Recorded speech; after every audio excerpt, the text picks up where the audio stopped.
20 seconds and counting. T-minus 15 seconds. Guidance is internal. 12, 11, 10, 9. Ignition sequence start. 6, 5, 4, 3, 2, 1, 0. We would be honored if you would join us.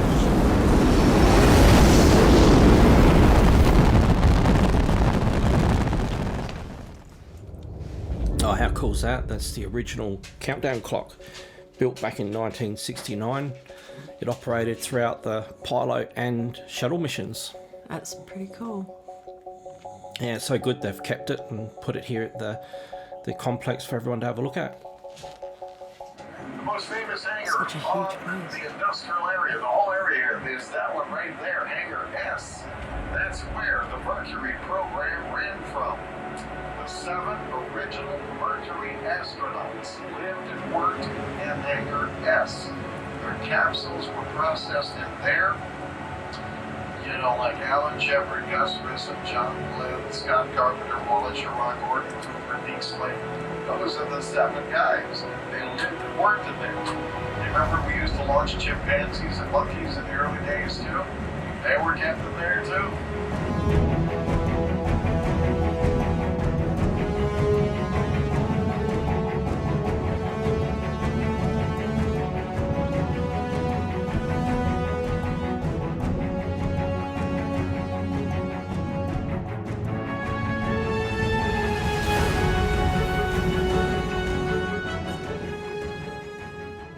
See the mass of metal laying there? That's the base of the tower that surrounded the Redstone rocket. Show you how close that rocket is to the blockhouse. Now, that rocket contained liquid oxygen and alcohol. If that exploded on the pad, it would kill everybody in there. So they tried to build this place as strong as possible. Part of the ceiling is 8 feet thick, steel reinforced. Walls are 2 feet thick, steel reinforced. Windows 1 foot thick, laminated 1/4 inch tempered glass. This is our gas gauge. Now, remember the rocket contained liquid oxygen. During a long countdown, we lose it. Why do we lose it? It's so volatile. If we tried to contain it, the pressure would build to the point the rocket would explode. So we have to relieve the pressure. When we do that, we lose it.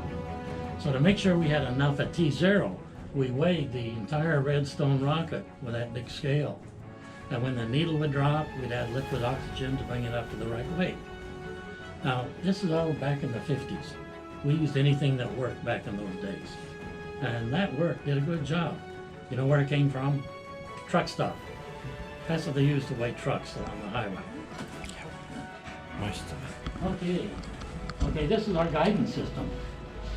It's just a big monster computer. What it did would receive inputs on a radar dish tracking the rocket, comparing its position with where it was supposed to be. And if there was any difference, it would send steering commands to bring the rocket back on course. That's how it guided the rocket. I want to show you something. We lost a Redstone rocket for a very silly reason. Remember in World War II, the fighter pilots would paint the nose of their airplanes with their girlfriends' names? Well, the German technicians at Peenemünde did the same thing on the V2 rockets. My son and I took a trip to Peenemünde, and I got this picture of the V2. And if you look close, you'll see the girl that they painted on the rocket. She has some clothes on. Now, when these German technicians came to America, they wanted to do the same thing on the Redstone. Von Braun wouldn't allow it. So one particular launch, they got a big sheet of cardboard, and they drew their mermaid on it and tied it on the back of the Redstone with ropes. Now, halfway up, of course, it blew off. The tracking radar that was guiding the Redstone latched onto the cardboard, sending steering commands to the cardboard. Well, we lost the Redstone. 1950s technology. No transistors in this big old computer. Now you guys have computers, you know something about memory size. Your memory is what, megabytes, gigabytes, terabytes? Memory on this monster, 5K. Practically nothing, but it did the job. It consisted of little tiny iron magnetic donuts, each one representing 1 bit. but it did the job. Okay, this little couch we put the monkey in. Actually, he was a chimpanzee. I call them monkeys. Now, why do we want to do that? Back in the early days of our program, we had no idea what a weightless condition would do to the human body. Maybe your heart would stop. We didn't know. So we trained the monkey to do a certain job on the ground, see if he could do it in a weightless condition. If you look at his little dashboard here, you'll see colored lights. And we'd flash those lights in a certain sequence, and then he'd pull a lever. If you did it right, you get a banana. If you did it wrong, you get a shock. Now, don't worry, it was in his foot, didn't hurt him, just got his attention. The day came, we put Ham, maybe you read about Ham, there's his picture. Put him into the capsule, inside the mercury capsule, on top of the redstone.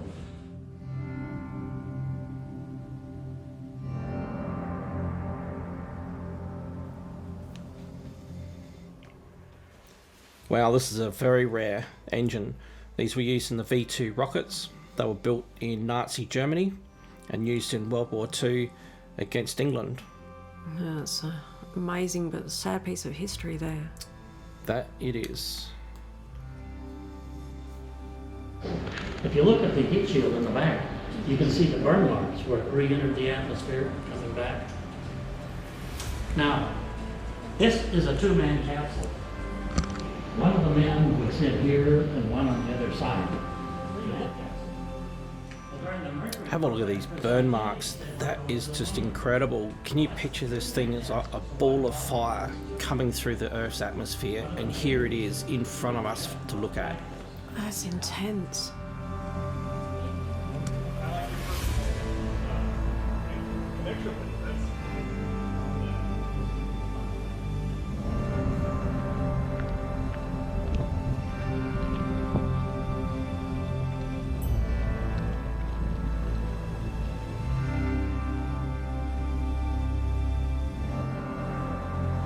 This is a redstone rocket. It's real. It's just like the one that Alan Shepard went up on.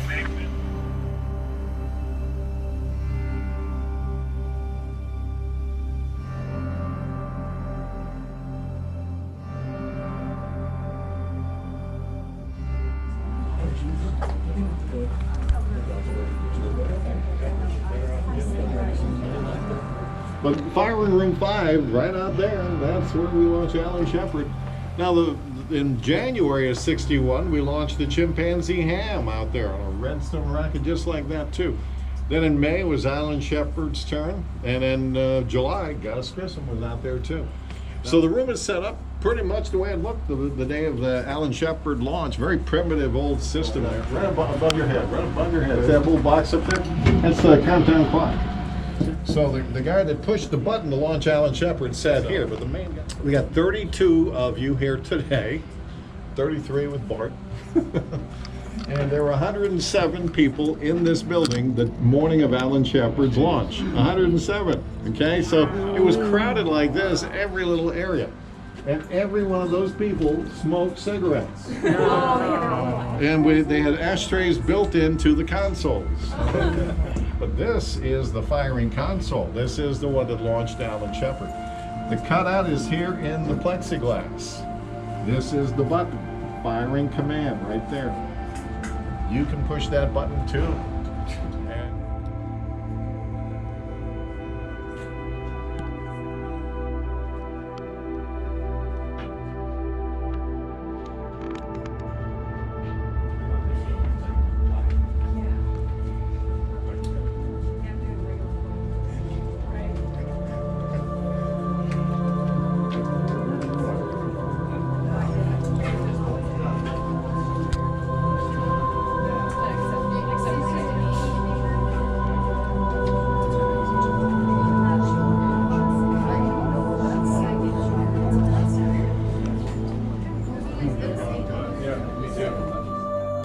I feel so privileged but saddened at the same time to be here.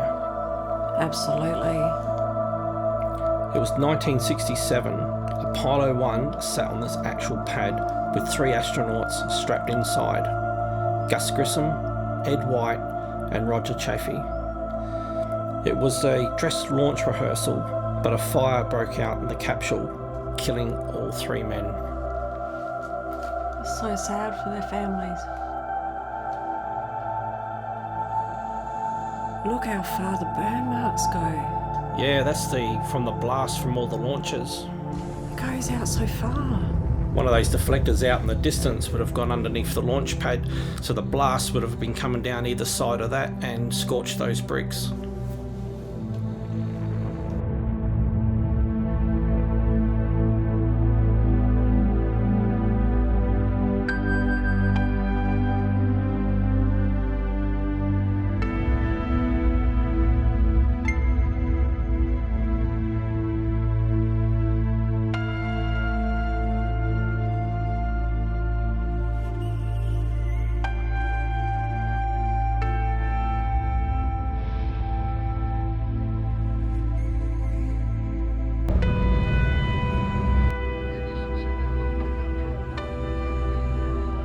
That's the SpaceX launch pad and the crawler that takes the rockets to the launch pad. This is the scale of the flag on the wall behind Tash. Goes to show how big that building really is.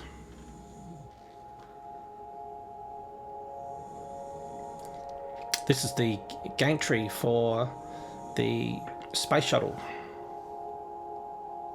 Astronauts walked along there to board the space shuttle. Launch control for the Apollo mission. This is not a mock-up. These are the very consoles we sat at when men first took off to fly to the moon.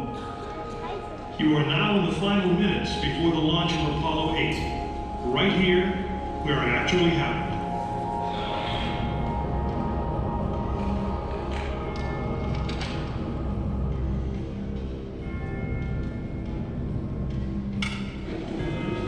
This is launch control. T-minus 3 minutes and counting. We've completed our communications checks with the Apollo 8 astronauts in the cabin, and the communications are go.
Apollo 8 successfully orbited the moon.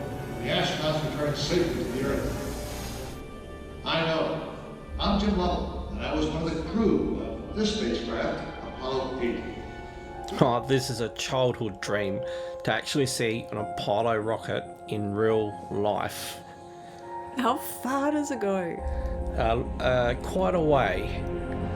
This is not a fake rocket, this is real. All that it needed was fuel, and this thing would have gone to the moon if they hadn't cancelled the program. Oh my god.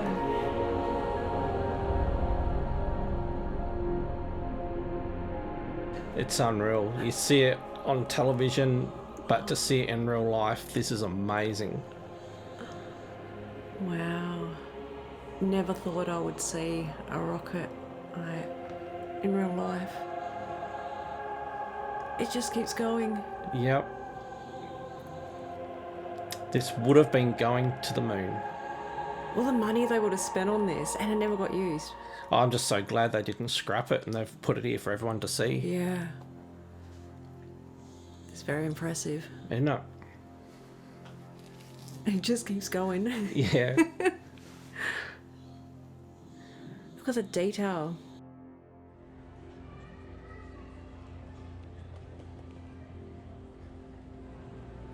How long did it take them to build this, do you know? Oh, a couple of hours. There's Americans for you. We come to the point. The point of this conversation. Wow, that's one safe. Oh, I should lock you in there.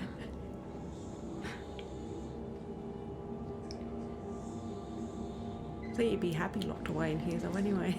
Yeah. Which suit would you like?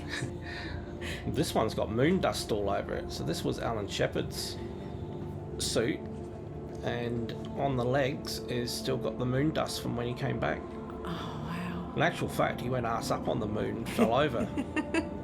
And that's why he's got all the dust on it. Oh, at least he brought some back with him. Yeah. It's a bit of a showpiece.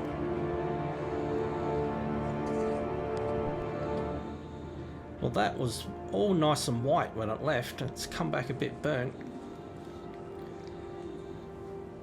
How many men fit in there? 3? 3, yep. It's tiny. That would be so cramped in there.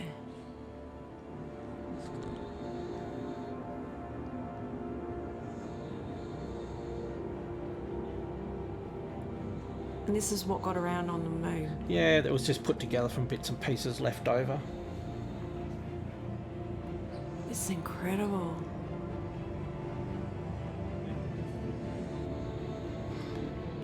It's a simulation on what an astronaut goes through as he boards the rocket. So this is the actual gantry that was used as he walks up to the capsule. Wow. I'm gobsmacked. Yeah, I can do that for you. You would. Oh, imagine lying down like that. How long were they stuck in there for? Which mission Till was they that? got out. I've got so many questions. I need answers.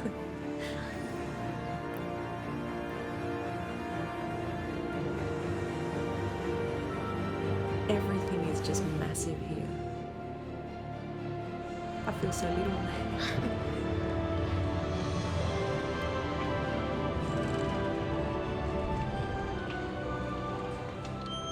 Right, here comes the big dramatic door opening.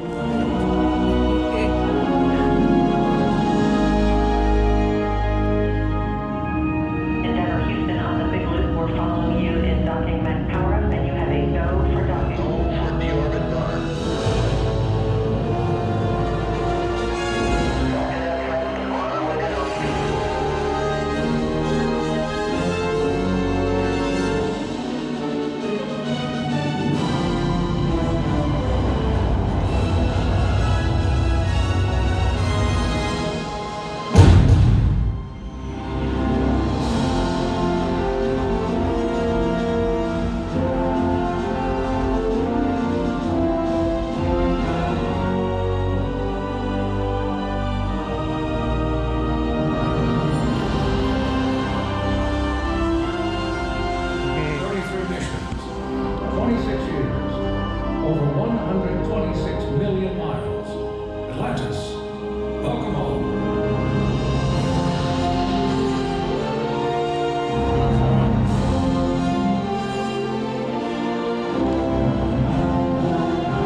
Yeah, just think this thing's been to space and back.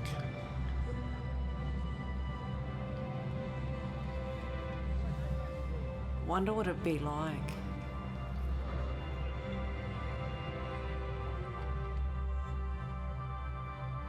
I couldn't imagine the difference going up in space Can't you remember when you came here from your planet? No. Do you? It's not very nice. No, you're not.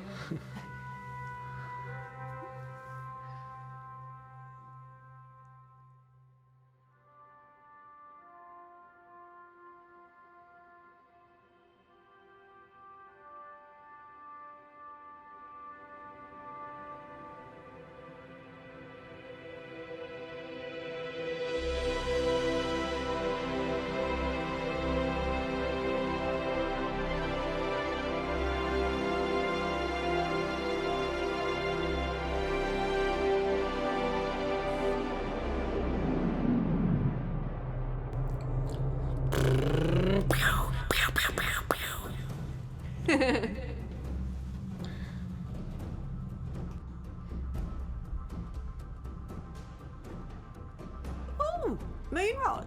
Come film a moon rock. I want to touch it too. Is it fluffy?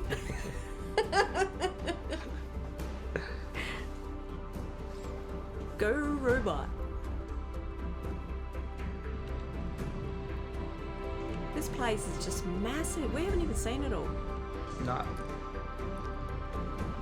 Yeah, I want to come back again. Probably take another 2 days to see everything.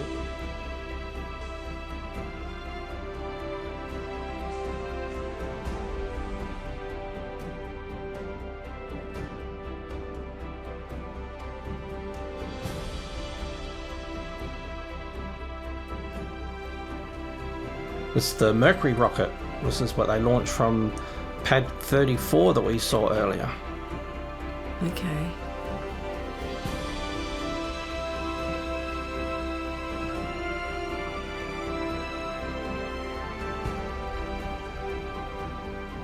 So this one could get men into orbit, but couldn't get them to the moon.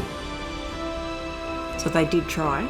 No, it wasn't. It was never meant to. It was just a stepping stone. Okay.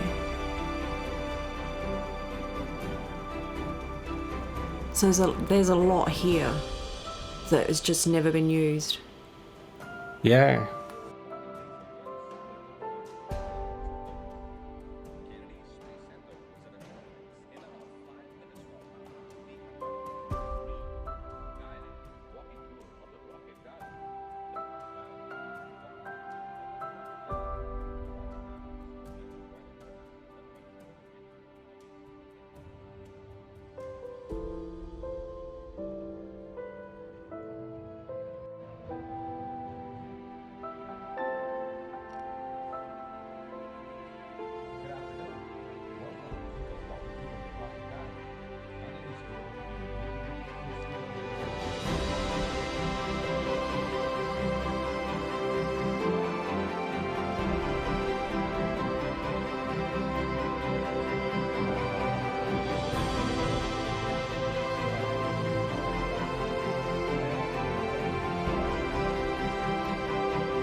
Houston, we have a problem.